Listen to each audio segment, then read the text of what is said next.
Tere õhtust kõigile. Järjekordne nädal on möödas. See oli keeruline nädal. Oli keeruline nädal meie inimestele, meie perekondadele, kogu meie riigile ja palju laiemalt Euroopale ja rahvusvaheliselt. Ma loodan, et te püsite terved ja kodus. Ma loodan, et meie arstid, kes on täna eesliinil ja kõik teised inimesed, kes igapäevatööd peavad jätkama, et neil jätkub tervist, et me hoiame neid ja mida me saame ise teha, me saame püsida kodus, me saame käia väljas nii vähe kui võimalik. Ainult nii saab koroonaepideemiast võitu. Mis eelmisel nädalal Euroopa Parlamendis juhtus? Euroopa Parlament läks tagasi tööle. Ma julgen öelda, et ta oli kliinilises surmas või šokis pärast epideemia levikut.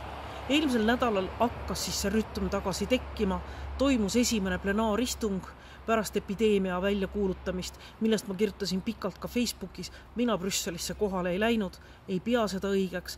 Ma arvan, et ka poliitikud ja Euroopa Parlamendi saadikud peavad olema eeskujuks inimestele ja kui valitsus palub, ärge minge välismaale, kui te saate teha kaugtööd, siis sellest tuleb lugu pidada ja seda tuleb täita. Nii et mina hääletasin e-maili teel Tallinnast oma kodunt. Järgmiseks nädalaks on tegelikult juba päris palju videokonverentse, Skype'i konverentse ja nõupidamisi kirja pandud, nii et nädal hakkab täituma päris suure kiirusega. Mis on erinev see, et ei tule reisida, erinev on see, et jäävad ära paljud kohtumised, mis mul olid plaanitud Brüsselis ja mis mul olid plaanitud ka Eestis. Mõnesid saab asendada videokonverentsidega, telefonikõnedega, kõiki ei saa, aga ma loodan, et me teeme kõik selle järgi. Ükskord, kui epideemia on möödas.